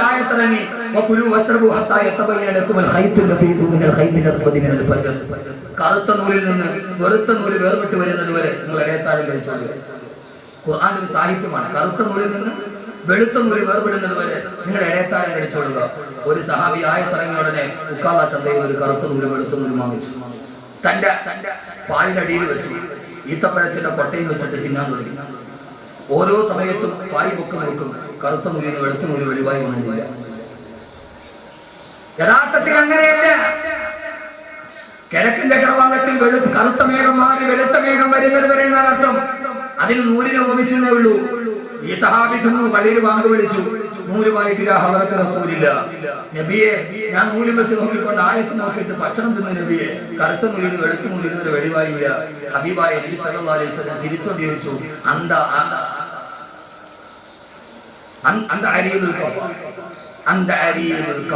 നീ ഇത്രയ്ക്ക് വലിയ പമ്പര കിട്ടിയായല്ലോ സഹാബി. ഉണ്ടായിരുന്നില്ല. അവരോടാണ് അല്ലാഹുവിന്റെ റസൂൽ പറഞ്ഞത്, ഇല്ല ഇല്ല, നാളെ പരലോകമുണ്ട്, മരണാനന്തരം ഒരു ജീവിതമുണ്ട്, ഈ രാത്രിയും ശാശ്വതമല്ല, മദ്യപാനത്തോട് വിട പറയണമെന്ന് പറഞ്ഞപ്പോ അല്ലാഹുവിന്റെ റസൂൽ കഅബാലയത്തിന്റെ മത്താഫിലിരുന്ന് ഖുർആൻ ഓതിയപ്പോ പ്രവാചകനെ പരിഹസിച്ചുകൊണ്ട് കഅബാലയത്തിന്റെ മത്താഫിലിരുന്ന് വെല്ലുവിളിച്ച ആളുകളുടെ നേരെയാണ് അല്ലാഹുവിന്റെ ഖുർആനിലെ ഏറ്റവും പേടിപ്പെടുത്തുന്ന ആയത്തിറങ്ങിയത്. ഏറ്റവും പേടിപ്പെടുത്തുന്ന ആയത്തിറങ്ങിയത് അല്ലാഹുവിന്റെ റസൂൽ ഖുർആൻ ഓതി കിടക്കുമ്പോ കഅബാലയത്തിന്റെ മത്താഫിൽ നിന്നിട്ട് ആ നാട്ടിലെ ചെറുപ്പക്കാര് പരിഹസിച്ചു അത്രേ, അഹിയാനൻ നജുറു ഇലാ അഖീനാ ഇദാ ലം യജുറു ബിഹി ഇല്ലാ അഖാനാ, അഹിയാനൻ നജുറു ഇലാ അഖീനാ ഇദാ ലം യജുറു ബിഹി ഇല്ലാ അഖാനാ. അല്ലാഹുവിന്റെ റസൂലിനെ കളിയാക്കിയിട്ട് പറഞ്ഞു, മുഹമ്മദേ, നീ ഞങ്ങളെ ഉപദേശിക്കാനോ ഖബറിനെ കുറിച്ച് പറഞ്ഞ് പേടിപ്പെടുത്താനോ ആഖിറത്തെ പറഞ്ഞ് ഞങ്ങളെ പരിഭ്രാന്തിക്കാനോ ഞങ്ങൾ ആരെന്നറിയോ മുഹമ്മദേ? അഹിയാനൻ യജുറു ഇലാ അഖീനാ. ഒരുത്തം പറയുകയാണ്, എനിക്ക് വ്യഭിചരിക്കാതെ കിടന്നാലടക്കം വരില്ല, രാവിലെ മുതൽ വൈകുന്നേരം വരെ വ്യഭിചരിക്കാൻ ഒരാളെ കിട്ടാതെ നിരാശയോടെ രാത്രി ഞാൻ തിരിച്ചു പോകുമ്പോ ഇന്നെനിക്ക് വ്യഭിചരിക്കാൻ കഴിഞ്ഞില്ലല്ലോ എന്ന് ദുഃഖിച്ചു പോകുമ്പോ ആ സമയത്താണ് എന്റെ സഹോദരന്റെ ഭാര്യയെ കണ്ടത്, അവളുമായിട്ട് ഞാൻ ഇന്ന് വ്യഭിചരിച്ചെന്ന് പരസ്യമായിട്ട് കഅബാലയത്തിന്റെ മത്താഫിൽ വിളിച്ചു പറഞ്ഞ ആ സമയത്താണ് മറ്റൊരു ചെറുപ്പക്കാരൻ പറഞ്ഞത്, ഇദാലം യജുറു ബിഹി ഇല്ലാ അഖാനാ. എന്റെ ജോലി വഴിയരികിലൂടെ നടന്നു പോകുന്ന ആളുകള് പാലക്കത്തിന്റെ പുറകിൽ ഒളിച്ചിരുന്നിട്ട് അവരെ പിടിച്ചു നിർത്തി തല കൊയ്തെടുക്കലാ. അങ്ങനെ ഒരു ദിവസം രാവിലെ മുതൽ വൈകുന്നേരം വരെ ഞാൻ എന്റെ ഇരയെ കാത്തിരുന്നു. അവസാനം ഒരാളെ പോലും കാണാതെ മൂവന്തി നേരമായപ്പോ കള്ള് ഷാപ്പിൽ കൂട്ടുകാർ ഒരുമിച്ച് കൂടുന്ന നേരത്ത് ഒരു തുള്ളി പൈസ ഇല്ലാതെ എന്റെ വാളുടയിലോട്ടിടാൻ പോയപ്പോ ഇന്നൊരു രക്തത്തിന്റെ സ്പർശനമില്ലാതെ എന്റെ വാളുടയിലിടണമല്ലോ നോട്ടിട്ട് ഉടയിലോട്ടിടാൻ പോയപ്പോഴാണ് എതിർഭാഗത്തൂടി മനുഷ്യൻ വരുന്നത് കണ്ടത്. ആ മനുഷ്യൻ എന്റെ പിതാവായിരുന്നു. എന്റെ മുന്നിലൂടെ വന്ന പിതാവിനെ പിടിച്ചു നിർത്തിയിട്ട് അന്നൊരു ദിവസം എന്റെ വാളിന്റെ രക്തത്തിന്റെ മോഹം തീർക്കാൻ എന്റെ പിതാവിന്റെ കരുത്ത് ഞാൻ വെട്ടിയെറിഞ്ഞിട്ട് എന്റെ ഉപ്പയുടെ മനുഷ്യനെ പൈസ എടുത്തിട്ട് മദ്യപിച്ചെന്ന് കൈവാലയത്തിന്റെ മത്താഫിൽ നിന്നിട്ട് ലോകം ഇതേവരെ കേൾക്കാത്ത ക്രൂരത വിളിച്ചു പറഞ്ഞിട്ട് ഞങ്ങളാണ് വലിയവരെന്ന് അഭിമാനിച്ചിരുന്ന മക്കാ ഖുറൈശികളുടെ നേരെയാണ് ഖുർആനിലെ ഏറ്റവും പേടിപ്പെടുത്തുന്ന ആയത്തിറങ്ങിയത്. ഹബീബായ നബിക്ക് ആയത്തിറങ്ങി നബിയെ അവരോട് പറഞ്ഞു കൊടുക്ക നബിയെ, അൽഹാകുമുത് തകാബുർ ഹത്താ സുർതുൽ മകാബിർ കല്ലാ സൗഫ തഅലമൂന തുമ്മ കല്ലാ സൗഫ തഅലമൂൻ. അവരോട് ചോദിക്കുന്ന നബിയെ, ഏതുവരെയാണ് ഈ അഹങ്കാരം? ഏതുവരെയാണ് നിങ്ങളുടെ സമ്പത്ത്? ഏതുവരെയാണ് നിങ്ങളുടെ വാപ്പോര്? അൽഹാകുമുത് തകാബുർ, ഇത്ര അഹങ്കരിക്കാൻ നീ ആരടാ തമ്മാടി? ഹത്താ സുർതുൽ മകാബിർ, ഏതുവരെയാണ് നിന്റെ ഈ സമ്പത്ത് പ്രയോജനപ്പെടുക? ഏതുവരെയാണ് നിന്റെ അധികാരം പ്രയോജനപ്പെടുക? ഹത്താ സുർതുൽ മകാബിർ, പള്ളിക്കാട്ടിൽ കൊണ്ടുപോയി അടക്കുന്നത് വരെ, പള്ളിക്കാട്ടിൽ കൊണ്ടുപോയി 100 കഫൻ തുണിയിൽ പൊതിഞ്ഞിട്ട് നിന്നെ മനസ്സിൽ കിടത്തുന്നത് വരെ, നിന്റെ മുകളിലേക്ക് മണ്ണ് വന്ന് വീടുന്നത് വരെ. സഹോദരങ്ങളെ, അവസാനിപ്പിക്കുകയാണ് ഞാൻ. ഖുർആനിലെ ഏറ്റവും പേടിപ്പെടുത്തുന്ന ആയത്തിറങ്ങിയത് ഇവിടെയാണ്. അത്ഭുതത്തിന്റെ മഹാത്ഭുതം, പരിവർത്തനത്തിന്റെ മഹാത്ഭുതം. സഹോദരങ്ങളെ, പരിശുദ്ധിയുടെ പര്യായമായി എടാ പള്ളിക്കാട്ടിൽ കൊണ്ടുപോയി അടക്കുന്നത് വരെയല്ലേയുള്ളൂ. പള്ളിക്കാട്ടിൽ പോകില്ലേ സഹോദരങ്ങളെ? ഉച്ചനേനാക്കെ പകരേ ദിയേ കഫൻ और चुकी है सब मिलकर माँ बाप भाई बहन. സാധാരണ കുളിച്ചിട്ടാണ് ഞാൻ വസ്ത്രം മാറ്റുന്നത്. ഇന്ന് കുളിക്കുന്നതിന് മുമ്പേ ഇവരെന്റെ വസ്ത്രമങ്ങ് മാറ്റിക്കളഞ്ഞു, എന്നെ കഫൻ തുണി പുടവിച്ചു. ഞാൻ നോക്കുന്നത് എന്താണ്? ഓ ചുക്കിയ സബ് മിൽക്കർ മാ ബാപ്പ് ഭായി ബഹൻ. എന്റെ ഭായി എന്റെ സഹോദരൻ, ബഹൻ എന്റെ സഹോദരി, മാമന്റെ ഉമ്മ, ബാപ്പന്റെ ബാപ്പ എന്റെ മയ്യത്തിന്റെ ചുറ്റുമിരുന്നിട്ട് പൊട്ടിക്കരയുന്നുണ്ട്. പൊന്നുമോനെ പോയല്ലോടാ, എന്റെ ഉമ്മ പൊട്ടിക്കരയുന്നുണ്ട്. കൺമണിയെ പോയല്ലോ. ക്ഷമ വിട്ട ഉമ്മയും പൊന്നുമകനെ എന്നെ കൈവിട്ടു പോയോ കാണലെന്നാ നിന്നെ. എന്റെ പൊന്നുമക്കൾ എന്റെ മയ്യത്തിന് കെട്ടിപ്പിടിച്ച് നിലവിളിക്കുന്നുണ്ട്. അരിമക്കിടാങ്ങൾ വാപ്പയെ വിളിക്കുന്നേ. കൈകെട്ടി മിണ്ടാതെന്നു നീ കിടക്കുന്നേ. എന്റെ 8 വയസ്സുകാരനും എന്റെ 5 വയസ്സുകാരനും കൊണ്ട് തീരാ കണ്ണ് കൊതി തീരാത്ത 5 മാസം പ്രായമുള്ള എന്റെ പൊന്നുമോള് എല്ലാവരും കരഞ്ഞ് പറയാതെ എന്റെ ഭയത്തിന് കെട്ടിപ്പിടിച്ച് കരയുന്നുണ്ട്. സഹോദരങ്ങളെ, സഹോദരിമാരെ, ഇങ്ങനെ ഒരു ദിവസം വരാനുണ്ട്. മയ്യത്തിന് കെട്ടിപ്പിടിച്ചു മക്കളെ കരയുമ്പോ, ആ സമയത്ത് വീടിന്റെ ഉമ്മറപ്പടിയിൽ മറഞ്ഞു കിടക്കുമ്പോ സ്വന്തം മക്കളോട് പറയാൻ കഴിയണം, മക്കളെ, ഉപ്പക്കൊന്നും നഷ്ടപ്പെട്ടിട്ടില്ല. ഉപ്പ നിങ്ങൾക്ക് വേണ്ടി കോടികൾ ഉണ്ടാക്കേണ്ട പൈസ കൊണ്ട് ഉപ്പ ഹാഫിളീങ്ങളായ മക്കളെ സൃഷ്ടിച്ചിട്ടുണ്ട്. ഉപ്പ മണലാരണ്യത്തിലുണ്ടാക്കിയ പൈസ കൊണ്ട് ഉപ്പ ഖുർആൻ മനഃപാഠമാക്കിയ ഹാഫിളീങ്ങൾ ഉണ്ടായിട്ടുണ്ട്. ഉപ്പയുടെ മയ്യത്തിന്റെ ചുവട്ടിലിരുന്നിട്ട് ഈ ഹാഫിളീങ്ങൾ ദുആ ചെയ്യുന്നുണ്ട്. അതുകൊണ്ട് മക്കളെ കരയണ്ട, ഉപ്പക്കൊന്നും നഷ്ടപ്പെട്ടിട്ടില്ല എന്ന് പറയാൻ കഴിയുന്ന ആത്മാവുണ്ടാവണം. അതിനുവേണ്ടിയാണ് ഫിറോസ് ഖാൻ സാഹിബ് അദ്ദേഹത്തിന്റെ വരുമാനം കൊടുത്തിട്ട് ഹിഫ്ദുൽ ഖുർആൻ നടത്തുക. ലാഭമല്ലേ സഹോദരങ്ങളെ, ലാഭമല്ലേ? മാസം 50,000 രൂപ ചെലവുണ്ട്. 10 മാസം മാറ്റിവെച്ചാൽ 5 ലക്ഷമായി. അദ്ദേഹത്തിന്റെ മക്കളുടെയും ഭാര്യയുടെയും പേരില് ഒരു 10 സെന്റ് സ്ഥലം ഇവിടെ മേടിച്ചു വെക്കാം. നിങ്ങൾ പറയും ബുദ്ധിമാൻ. പക്ഷേ ചെയ്യുന്ന കച്ചവടത്തിലേറ്റവും നല്ലതാ റബ്ബിന്റെ ആജ്ഞയെ കൊത്തു നീ നടക്കുന്നതാ. ഏറ്റവും നല്ല കച്ചവടം ഈ കച്ചവടമാണ്.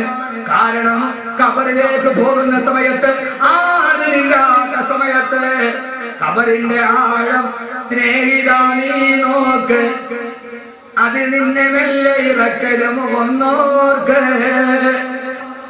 പിടിമണ്ണ് മാറിയിട്ടു മീതായെന്ന് വെച്ചെല്ലാവരും പോയി. പിന്നെ ആണ്ടതിക്കൊരു പ്രാവശ്യമാണ് വാപ്പയുടെ ഖബർ കാണുക. പക്ഷേ യഹിയാക്കാൻ വലിയ ഭാഗ്യവാനാണ്. ഖബറിലിട്ടിട്ട് ആരും പറഞ്ഞില്ല.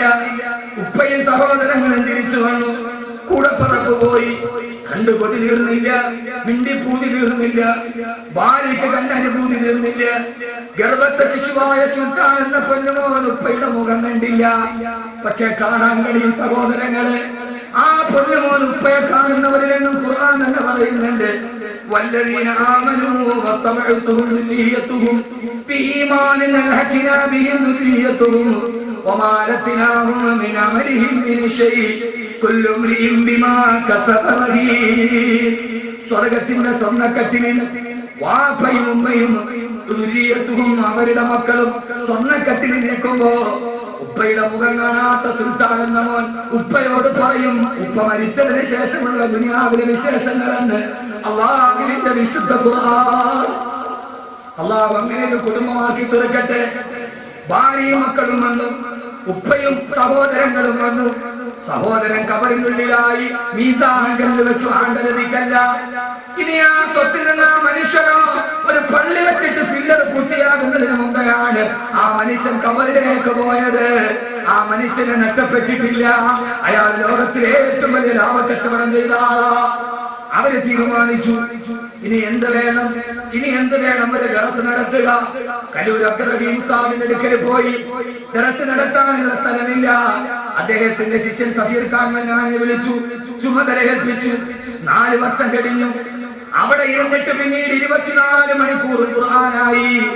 മോനെ മറന്നില്ലല്ലോ, ഇതുപോലെ ജീവിത കാലമില്ലൊരു കൊണ്ട് കണ്ടിട്ടുമുണ്ടോ ഇതിനു മുമ്പും പണ്ട്.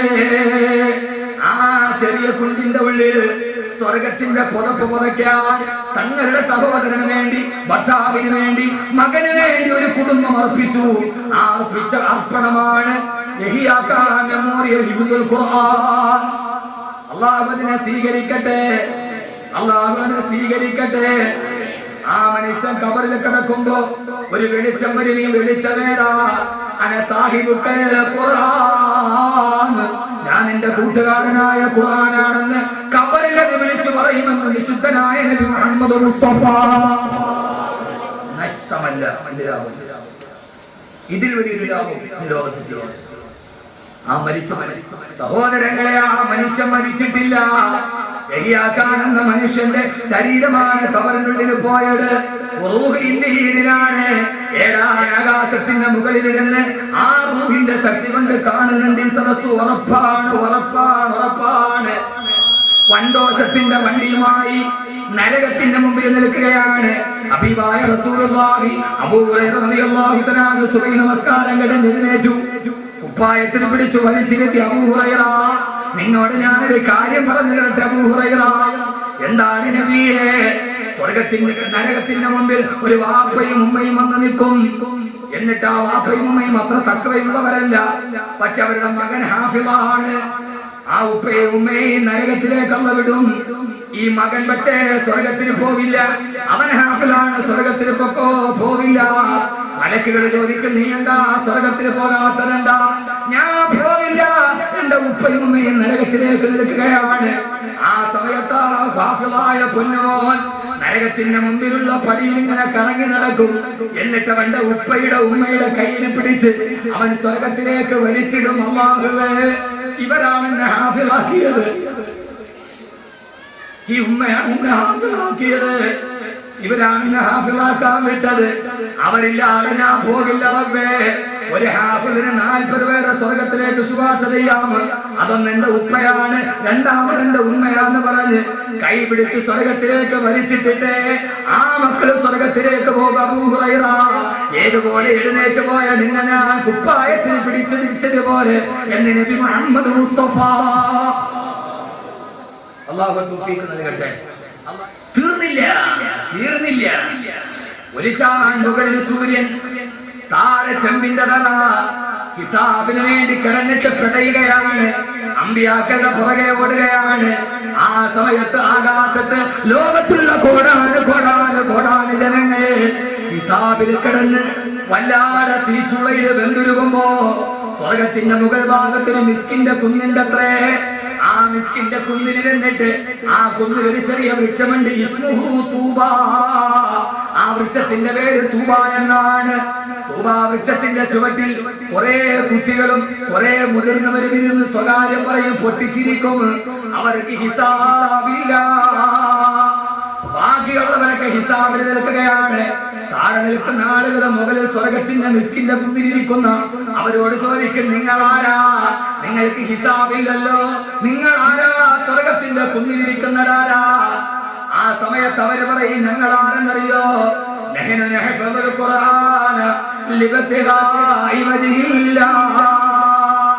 അല്ലാഹുവിന്റെ ദൃഷ്ടിക്ക് വേണ്ടി ഖുർആൻ മനഃപാഠമാക്കിയ ഹാഫിളീങ്ങളാണ് അവർ. നിങ്ങളുടെ അടുത്തിരിക്കുന്നവരാരാ? അവര് പറയും, ഞങ്ങളുടെ അടുത്തിരിക്കുന്നത് ഞങ്ങൾ ഹാഫിളാവാൻ പോയപ്പോ ഞങ്ങൾക്ക് ഭക്ഷണം തന്ന, ഞങ്ങൾക്ക് വസ്ത്രം തന്ന, ഞങ്ങളെ സഹായിച്ചവര് ഞങ്ങളുടെ മാതാപിതാക്കളുമാണ്. ഇൻഷാ അല്ലാഹ് കാവുകളെ കുടുംബത്തിന് സ്വർഗത്തിന്റെ ഈ തൂബ വൃക്ഷത്തിന്റെ ചുവട്ടിൽ ഇരിക്കാനുള്ള ഒരു വസീലയായി ഈ സ്ഥാപനത്തെ അല്ലാഹു മാറ്റുമാറാകട്ടെ. അവിടെ വെച്ച് പറയണം, അവിടെ എല്ലാവരും ഉണ്ടാകണം, ഈ കുടുംബം മുഴുവൻ ഉണ്ടാകണം. ഞങ്ങൾ ആരാ? ഞങ്ങളെ ഹാഫിളീങ്ങളെ വളർത്തിയവരാണെന്ന് പറയാൻ കഴിയുന്ന അഭിമാനത്തിന്റെ സ്വർഗത്തിന്റെ മിസ്കിന്റെ കുന്നിൽ, സ്വർഗത്തിന്റെ തൂബാമരത്തിന്റെ താഴ്വരയിൽ ഒരുമിച്ച് കൂടാൻ കഴിയുന്ന മുത്തഖീങ്ങളാക്കി ഹാഫിളീങ്ങളായി അല്ലാഹു സ്വീകരിക്കട്ടെ. ഞാൻ എന്റെ ജീവിതത്തിൽ ഏറ്റവും അമൂല്യമായി സൂക്ഷിക്കുന്ന ഒന്ന്, എനിക്ക് കിട്ടിയ ഏറ്റവും വലിയ അനുഗ്രഹം ഏതാന്ന് വെച്ചാൽ ഞാൻ പറയും, അത് ഖുർആൻ മനഃപ്പാഠം വരെ ഹാഫിളാവാൻ പറ്റും, അല്ലെങ്കിൽ ഇത്ര ആയത്തിങ്ങനെ ഓതാൻ പറ്റും. അത് പറയുമ്പോൾ എന്റെ പ്രിയപ്പെട്ട സുഹൃത്ത് നവാസ് മന്നാനി ഈ നാടിന്റെ സംഭാവന, കേരളം മുഴുവൻ അറിയപ്പെട്ട പ്രഭാഷകൻ. ആ പ്രഭാഷണ വഴിയിലൂടെ പോകുമ്പോൾ അള്ളാഹു ആരോഗ്യത്തോടെ കൈസ് കൊടുക്കട്ടെ. ആ നാവിനെ അള്ളാഹു നിലനിർത്തി കൊടുക്കുമാറാകെ. ഏറ്റവും വലിയ അനുഗ്രഹം അൽഹംദുലില്ലാ. ഞാൻ തിരുവനന്തപുരം സെൻട്രൽ ജുമാ മസ്ജിദിൽ 15 കുട്ടികൾ ഹിഫ്ളുൽ ഖുർആൻ നടക്കുന്നുണ്ട്. 3 പേര് ഹാഫിളായി, ഒരു കുട്ടി 8 മാസം കൊണ്ട് ഹാഫിളായി. രണ്ടാമത് എന്റെ ക്യാസറ്റ്, കാലം തന്നെയാണ് സത്യമെന്ന ക്യാസറ്റ് കേട്ടിട്ട് അതിലൊരു ഹാഫിളായ കുട്ടി ഉമ്മാടെ ഖബർ സിയാറത്ത് എന്നൊരു സംഭവം പറയുന്നു. ആ ക്യാസറ്റ് കേട്ട് കോഴിക്കോട് ഫാത്തിമ ഹോസ്പിറ്റലിലെ MD അബ്ദുള്ള സാഹിബ് കഴിച്ചു കൊടുക്കാൻ രാത്രി കിടന്നിട്ട് ഉറക്കം വന്നില്ല. ബെൻസ് കാർ എടുത്തിട്ട് വെള്ളിയാഴ്ച രാവിലെ എന്റെ വീട്ടിൽ പോകും. ഉസ്താദെ 1 കോടി രൂപ, ഞാൻ 1 കോടി രൂപ എന്റെ ഭാര്യ, വേറെ ഒരു പിരിവില്ല. ഉസ്താദ് എന്റെ പ്രിൻസിപ്പളായിട്ട് നിന്നാൽ മാത്രം മതി. ഒരു ഹിഫ്ളുൽ ഖുർആൻ തുടങ്ങി 2 കോടി രൂപ ഭാര്യ ഭർത്താവായി തുടങ്ങി 50 കുട്ടികൾ അവിടെ പഠിക്കുക. അള്ളാഹു സ്വീകരിക്കട്ടെ. അള്ളാഹു നല്ല ഹാഫിളുകളെ കൊടുക്കട്ടെ. കഴിഞ്ഞ മാസം ദുബൈയിൽ നിന്ന് 2 പേര് കാണണമെന്ന് ആവശ്യപ്പെട്ട് തൃശ്ശൂരിൽ ഒരു ഹോട്ടലിൽ പോകും. ഒരേക്കർ സ്ഥലമുണ്ട്. സ്ഥലം ഞങ്ങൾക്കൊരു ഹിഫ്ളോളെ നിങ്ങൾ കൂടെ വന്നാൽ അൽഹംദുലില്ലാ. പാലക്കാട് ജില്ലയിലെ ഒറ്റപ്പാലത്ത് 3ാമത്തെ സ്ഥാപനം തുടങ്ങാൻ പോവാണ്. നാളെ 24-ാം തീയതി തറക്കല്ലിൽ. അതൊക്കെ കഴിഞ്ഞ് ഇന്നലെ പറവൂർ വെച്ച് സംസാരിച്ചു. എറണാകുളം ജില്ലയിൽ ഒന്നാം തുടങ്ങി ഒരാള് എറണാകുളം ഹൈവേയിൽ 1 ഏക്കർ സ്ഥലം വന്നിരിക്കുന്നു. ഹിഫ്ദുൽ ഖുർആൻ തുടങ്ങി. ഞാൻ പോയെടുത്തൊക്കെ ഹാഫിളുകൾക്ക് ഉണ്ടാക്കാനുള്ള ഒരു സാഹചര്യം ഈ വിനീതൻ ഉണ്ടാക്കിയിട്ടുണ്ട്. ആ ഒരു ഹിഫ്ദിന്റെ ബന്ധമാണ് ഇവിടെ ഈ വ്യാഴാഴ്ച ദിവസം എത്താൻ എന്നെ പ്രേരിപ്പിച്ചത്. അല്ലാഹു സുബ്ഹാനഹു വ തആല ഈ സദസ്സിനെ അല്ലാഹു സ്വീകരിക്കുമാറാകട്ടെ. നമുക്കെല്ലാവർക്കും ഈ ദിവസം അവസാനം മർഹൂം യഹിയാക്കാൻ അദ്ദേഹത്തിന്റെ സ്മരണയ്ക്ക് വേണ്ടി ലോകത്ത് ഇങ്ങനെ ഭാഗ്യം ലഭിച്ചൊരു മനുഷ്യൻ വരെ ഉണ്ടാവും. അല്ലാഹു ഈ ഭാഗ്യം നമുക്ക് നൽകട്ടെ. നമ്മൾ മരിച്ചാൽ നിങ്ങൾ ഒന്ന് ചിന്തിച്ചാൽ മതി, നമ്മൾ മരിച്ചു കഴിഞ്ഞാൽ നമ്മുടെ പേരിൽ എത്ര ആളുകൾ ഒരുമിച്ച് കൂടി ഒരു സദസ്സ് ഉണ്ടാവും.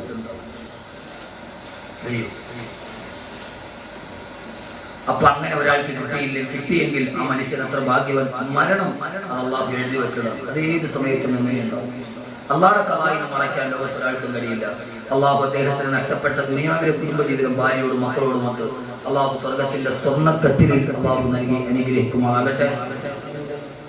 ഇതിന് ഈ സ്ഥാപനത്തിന് നേതൃത്വം നൽകുന്ന ബഹുമാനായ സുഹൃത്ത് സഫീർ ഖാൻ മന്നാനി, നല്ലൊരു സംഘാടകൻ, നല്ല പ്രഭാഷകൻ, എല്ലാം ഒരു സേവന സന്നദ്ധതയുടെ സ്വഭാവം. എനിക്കൊന്നും അങ്ങനെ ആവാൻ കഴിയില്ല. രാത്രി വളർന്നു കഴിഞ്ഞാൽ പലരും മുഴുവൻ വളർത്തും. സഫീർ ഖാൻ മന്നാനി ഉത്സാഹത്തിന് കൈയും കാര്യം വെച്ചാൽ സഫീർ ഖാൻ മന്നാനി ഓടിയാണ്.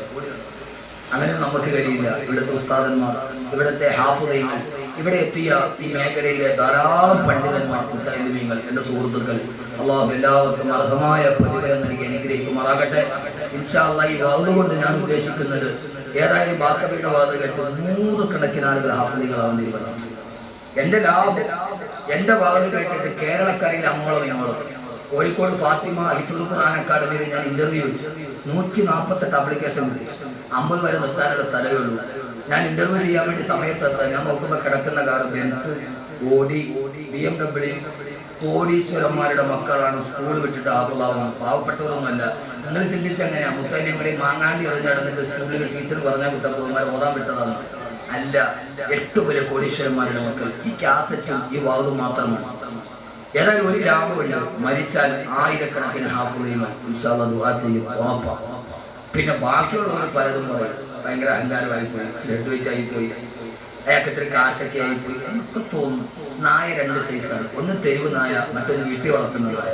വീട്ടിൽ വളർത്തുന്ന നായ വിളിച്ചടുത്തോട്ട് വരും, പോന്ന് പറഞ്ഞാൽ പോകും. അത് നായയാണെങ്കിൽ അതിനൊരു അപകടമുണ്ട്. തെരുവ് നായ അങ്ങനെയല്ല, അത് വിളിച്ചവിട്ട് പോകില്ല, ആരെ കണ്ടാലും കൊലക്കുകയും ചെയ്യും. അതിന് മുന്നിൽ അലി സ്വലാത്തു പറയിട്ട് നിൽക്കില്ല. അതമുള്ള നായയുണ്ട്, അതമില്ലാത്ത നായയുണ്ട്. പക്ഷെ സാധനം രണ്ടും ഒന്നാണ്. നമ്മുടെ ജീവിതത്തിലെ ഏറ്റവും നല്ല സ്വഭാവം അതപാലിക്കുക. ഞാൻ ഒന്നുമല്ല, എനിക്ക് ലോകത്ത് ഞാൻ ജീവിച്ചിരിക്കുമ്പോൾ നല്ലതാകാൻ കഴിയട്ടെ എന്ന് ഓർക്കുക. അല്ലാഹു സുബ്ഹാനഹു വ തആല തൗഫീഖ് നൽകട്ടെ. ഒരു പാവം വൃദ്ധ ഉണ്ടായിരുന്നു.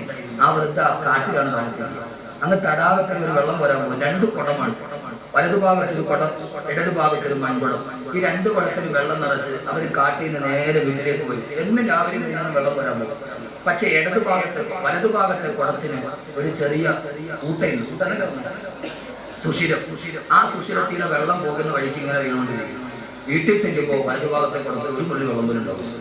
ഇടതുഭാഗത്തെ കുടം അങ്ങനെ തന്നെ ഇരിക്കും. പക്ഷെ ആ കുടം അവർ ഉപേക്ഷിച്ചില്ല. അവസാനം വരെ ഈ വലതുഭാഗത്തെ കുടത്തിൽ വെള്ളം പോലും പോകുന്ന വഴി ഒരു സുഷിരത്തിലൂടെ വീഴും. വീട്ടിൽ എത്തുമ്പോൾ ഒന്നുമില്ല. കഥ സാങ്കല്പികമാണ്. ഫോർ എക്സാമ്പിൾ, അവസാനം ഇടതുഭാഗത്തെ കുടം വൃദ്ധയോട് ചോദിച്ചത്രേ, നിങ്ങൾ എന്തിനാണ് ഈ വലത്തെ കുടവും വെച്ചുകൊണ്ട് നടക്കുന്നത്? അതിനൊന്ന് പൊട്ടിച്ചു കളഞ്ഞൂടെ? കാരണം അതിനകത്ത് വെള്ളം കോരിക്കൊണ്ടവര് വീട്ടിൽ എത്തുമ്പോൾ നിങ്ങൾക്കൊന്നും കിട്ടില്ലല്ലോ. തൂവാതെ തുളുമ്പാതെ ഉള്ളത് അതേപടി വെച്ച് തരുന്ന ഞാനല്ലേ, പിന്നെ ഈ കുടത്തെ കളഞ്ഞുകൂടെ എന്ന് ചോദിച്ചു. ഇടത്തുഭാഗത്തിരുന്ന കുടം. അപ്പൊ ആ സമയത്ത് വൃദ്ധ പറഞ്ഞു കുടത്തിനോട്, നീ ഒന്ന് നോക്ക്, ഞാൻ പതിവായി വെള്ളം കോരാൻ പോകുന്ന ഒരു വഴിയുണ്ട്, അവിടെ ഒന്ന് നോക്ക്. വലതുഭാഗത്ത് മുഴുവൻ സസ്യവും പുഷ്പവും കായും കളച്ചു നിൽക്കുക. ഇടതുഭാഗത്ത് മുഴുവൻ മരുഭൂമിയുമായി ഒന്നും മുളച്ചിട്ടില്ല. കാരണം ആ കുടം ഒന്നുമില്ലെങ്കിലും അതിലൂടെ വെള്ളം വീഴുമ്പോൾ പോകുന്ന വഴിയിൽ മുഴുവനും അത് വീണ് സസ്യങ്ങൾ മുളച്ച് അതിന് കായും പൂവുമുണ്ടായി. ആ കുടം നടന്നുപോയ വഴിയിലെല്ലാം സസ്യങ്ങളും വൃക്ഷങ്ങളും മുളപ്പിച്ചിട്ടാണ് പോയത്. ഇടതുഭാഗത്തെ കുടം നീ നിനക്കുള്ളത് അങ്ങനെ തന്നെ തുളുമ്പാതെ വെച്ചു. നിനക്ക് മുന്നുണ്ടായില്ല, നമുക്ക് നാടിനും മുന്നുണ്ടായില്ല. കാവുവിള എന്നൊരു കൊച്ചു കുടുംബം, അവരുടെ കയ്യിൽ കുറെ ഉണ്ടായിരുന്നു. പക്ഷെ ജീവിച്ചു പോയ ആയുസുകളിൽ, അവർ നടന്നുപോയ വഴികളിൽ അവർ കുറെ അവരുടെ കുടത്തിൽ നിന്ന് ഖജനാവിൽ നിന്ന് ചോർന്നു പോകുന്ന വഴിയിൽ കുറെ പച്ച സസ്യങ്ങൾ മുളപ്പിച്ചു. അഗതികൾക്ക്, അനാഥകൾക്ക്, വിധവകൾക്ക്, പാവപ്പെട്ടവർക്ക്, പള്ളിക്ക്, ഹാഫിദീങ്ങൾക്ക് അതിൽ നിന്ന് ഒത്തിരി മുളച്ചു. നാട്ടിൽ വേറെയും മുതലാളിമാരുണ്ടായിരുന്നു. പക്ഷെ അത് പടം മാതിരി തൂവാതെ തുളുമ്പാതെ അതിന്റെ ഉള്ളിൽ മരിക്കണവരെ കടന്നു. മരിച്ചപ്പോൾ 3 തുണിയായിട്ട് പോയി.